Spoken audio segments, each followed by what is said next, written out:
السلام علیکم ورحمۃ اللہ وبرکاتہ۔ الحمد للہ وحدہ والصلاة والسلام علی من لا نبی بعدہ۔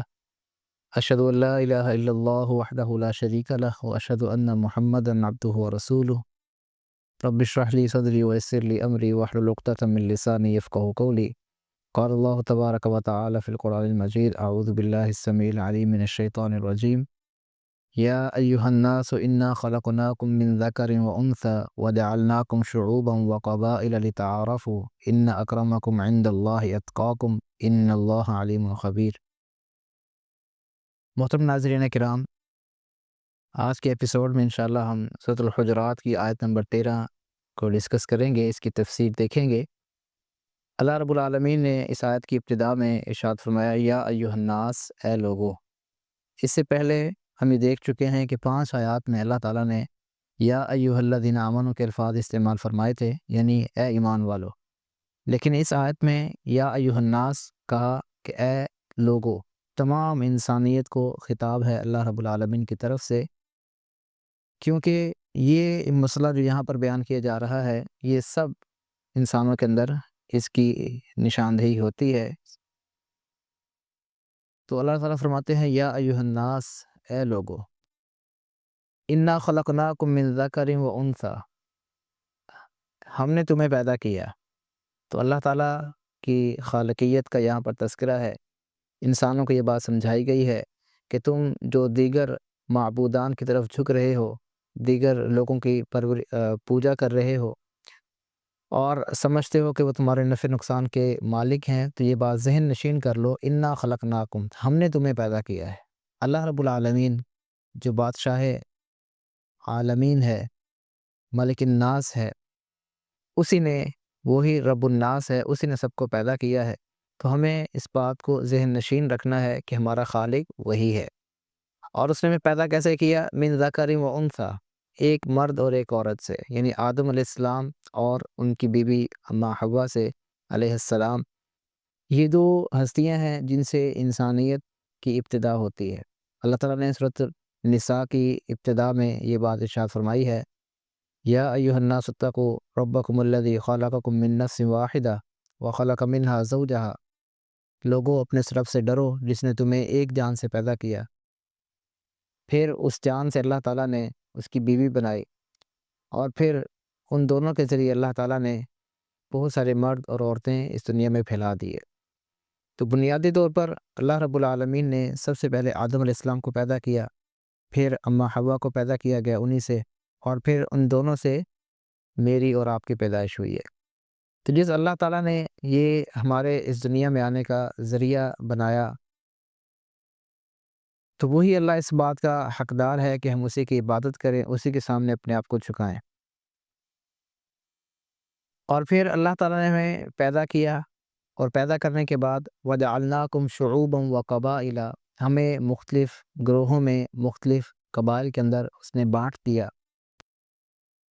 شعوب یہ قبائل کی جڑ کو کہتے ہیں، اور قبائل شعوب سے نیچے ایک درجہ ہے۔ جیسے آپ سمجھ لیں کہ ہمارے ہاں مختلف ذاتیں ہیں، پھر گوتے ہیں، اور اسی طرح جیسے ہم کسی ملک میں رہتے ہیں، پھر اس کے کوئی صوبہ ہوتا ہے، صوبے کا کوئی ضلع ہوتا ہے، ضلع کا کوئی شہر ہوتا ہے۔ تو اس طریقے سے یعنی عرب کے اندر یہ سلسلہ چلتا تھا، مختلف یعنی لفظ بولے جاتے تھے، قبیلہ، شعب، بطن وغیرہ وغیرہ۔ تو یہ جتنی بھی چیزیں ہیں، یہ صرف اور صرف اللہ رب العالمین نے ہمیں ان کے اندر پیدا کیا لتعارفوا، تاکہ ہمارا تعارف ہو جائے، ہمارا پتہ چل جائے کہ ہم کس خاندان سے تعلق رکھتے ہیں، کس قبیلے سے ہے، اور اوپر سے ہماری جو جڑ ہے وہ کہاں سے آ رہی ہے۔ اس لیے نبی کریم صلی اللہ علیہ وسلم نے فرمایا تھا من انتسب الی غیر ابیہ او تولی غیر موالیہ فعلیہ لعنۃ اللہ والملائکۃ والناس اجمعین، جو بندہ اپنے آپ کو اپنے والد کے علاوہ کسی اور کی طرف منسوب کرتا ہے، یعنی اپنے قبیلہ کچھ ہے، خاندان کچھ ہے، برادری کوئی ہے، لیکن وہ اپنی نسبت جو ہے کسی اور برادری کی طرف، کسی اور خاندان کی طرف، یا اپنے والد کے نام کی جگہ پر کسی اور کا نام لگا لیتا ہے اور اپنے آپ کو اس کی طرف منسوب کر دیتا ہے تاکہ لوگوں میں اس کا ایک نام بن جائے، یا وہ سمجھتا ہے کہ ہمارا خاندان تو گھٹیا لوگوں کی نگاہوں میں ہے، تو میں کسی اعلیٰ خاندان کی طرف نسبت کر لوں، جیسے کہ ہمارے ہاں کچھ لوگوں نے اپنی برادری کا نام ہی بدل دیا، یا پھر اپنے آپ کو اپنی برادری سے نکال کر کسی اور برادری کی طرف منسوب کر دیا، تو یہ سارے کام ایسے ہیں جو اللہ تعالیٰ کو انتہائی ناپسندیدہ ہیں، اور پیارے پیغمبر صلی اللہ علیہ وسلم فرماتے ہیں فعلیہ لعنت اللہ، ایسے بندے پر اللہ تعالیٰ کی، فرشتوں کے، تمام لوگوں کی لعنت ہے۔ اور ایک حدیث میں ہے، نبی کریم صلی اللہ علیہ وسلم ارشاد فرماتے ہیں من ادعا الی غیر ابیہ وہو یعلم، جو بندہ جان بوجھ کر اپنے آپ کو کسی اور کی طرف منسوب کرتا ہے، کسی اور کو اپنا والد قرار دیتا ہے جان بوجھ کر، اگر تو کسی، یعنی جیسے ہمارے ہاں بعض لوگ بچوں کو اڈاپٹ کرتے ہیں اور پھر ان کی ولدیت کی جگہ پر اپنا نام لکھوا دیتے ہیں، بچے کو تو پتہ نہیں ہوتا اور وہ سمجھتا ہے کہ یہی میرے حقیقی والدین ہیں اور ان کی طرف وہ نسبت کرتا رہتا ہے، تو اس بچے پر تو کوئی گناہ نہیں۔ لیکن جو بندہ جان بوجھ کر یہ حرکت کرتا ہے کہ یا تو کسی بچے کی ولدیت میں اپنا نام لکھوا دے، یا پھر کوئی بندہ جان بوجھ کر اپنے والد کا نام بدل دے،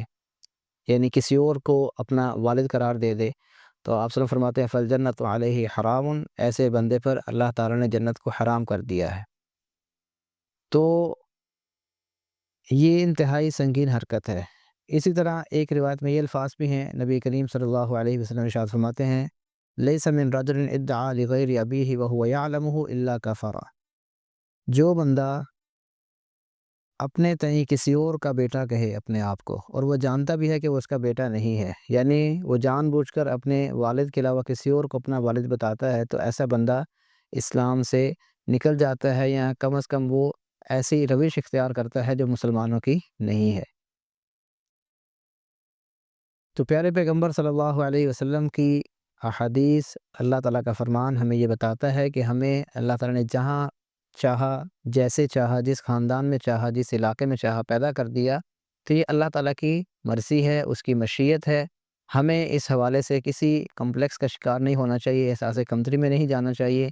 جو بھی ہمارا خاندان ہے ہمیں اسی کی طرف اپنی نسبت کرنی ہے، جو ہمارے والد گرامی ہیں انہی سے اپنا تعلق جوڑ کے رکھنا ہے اور انہی کا ہی لوگوں کو بتانا ہے۔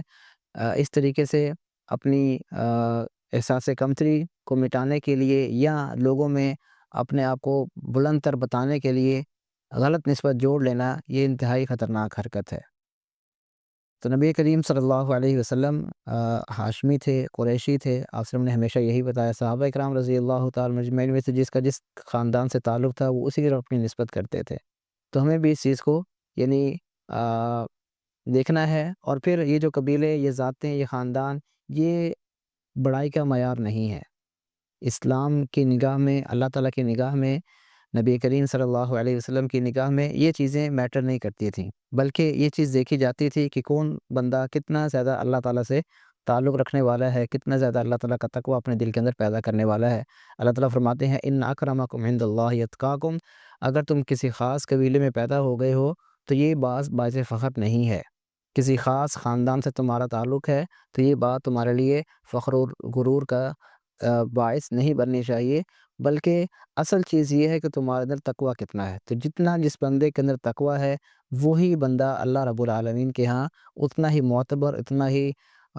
معزز اور اتنا ہی عزت اور احترام کے لائق ہے۔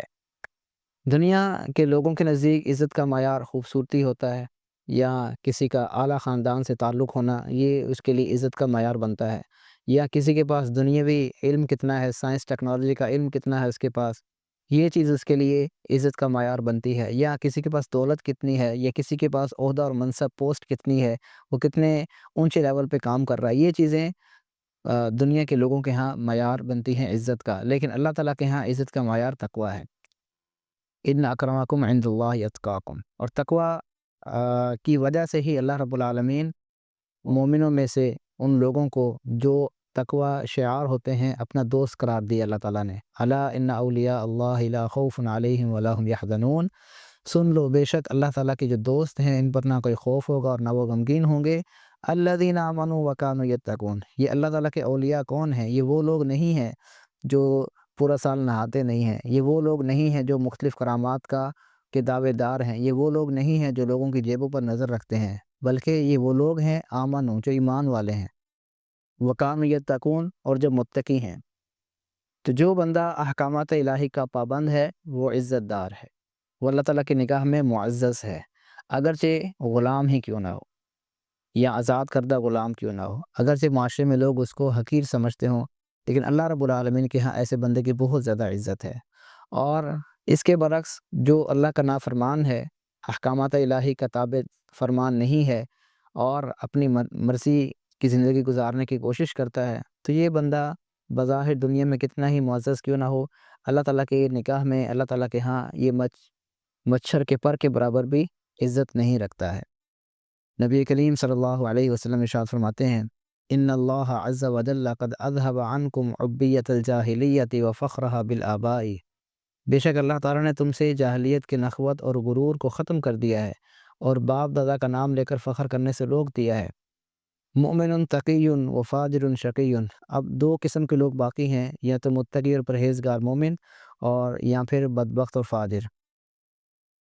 پھر آپ فرماتے ہیں، انتم بنو آدم، تم سب آدم کی اولاد ہو، وہ آدم من تراب، اور آدم علیہ السلام جو ہیں اللہ تعالیٰ نے ان کو مٹی سے پیدا کیا تھا۔ تو جو لوگ اس کے برعکس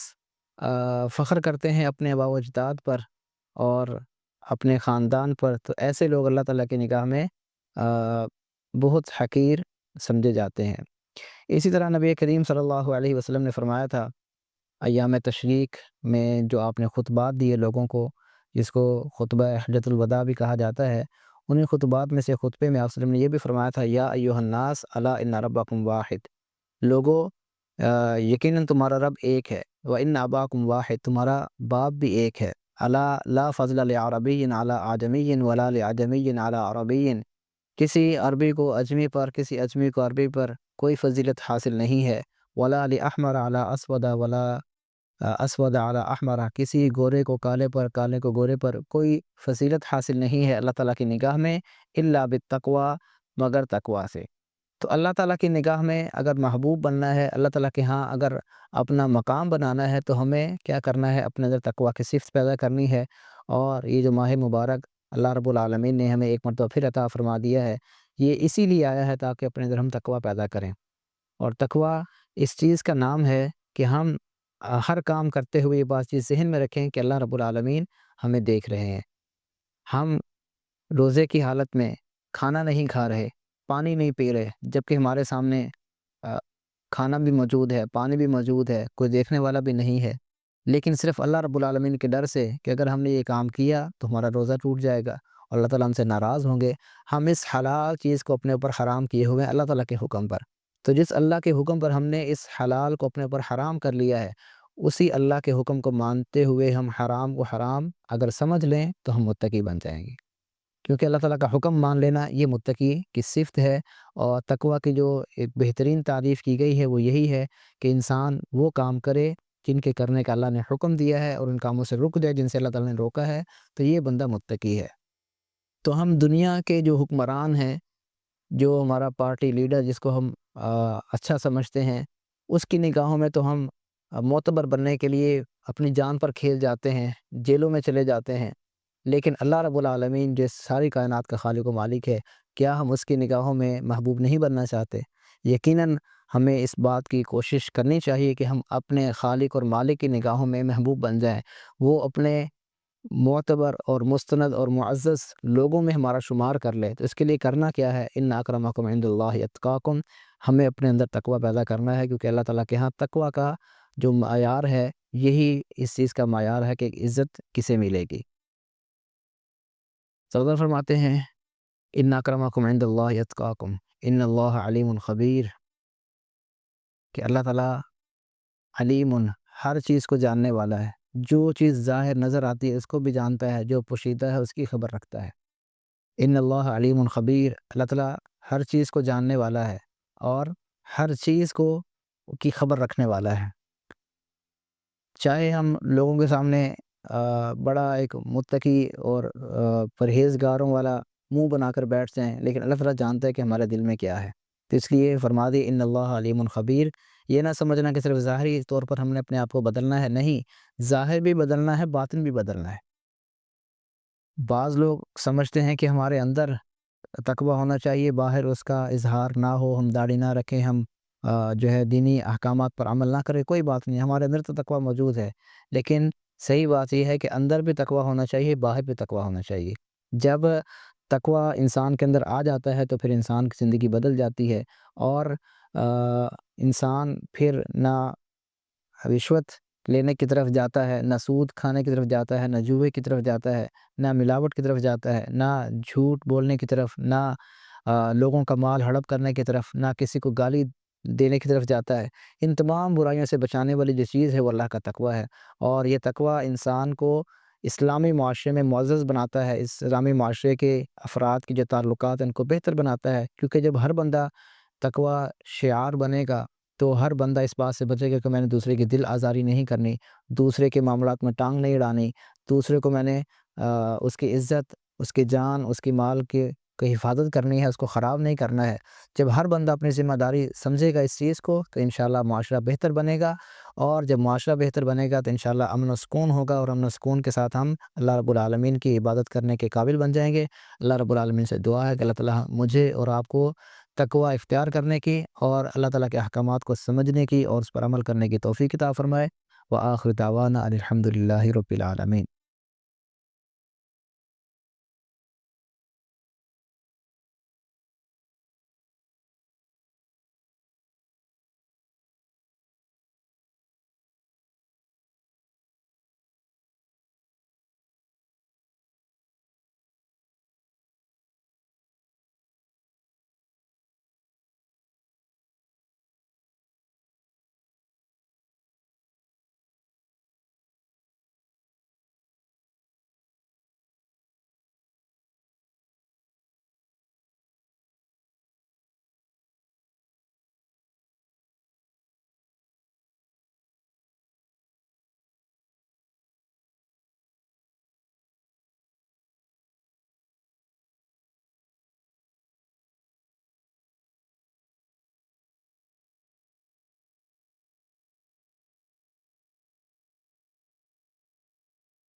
Shower, he,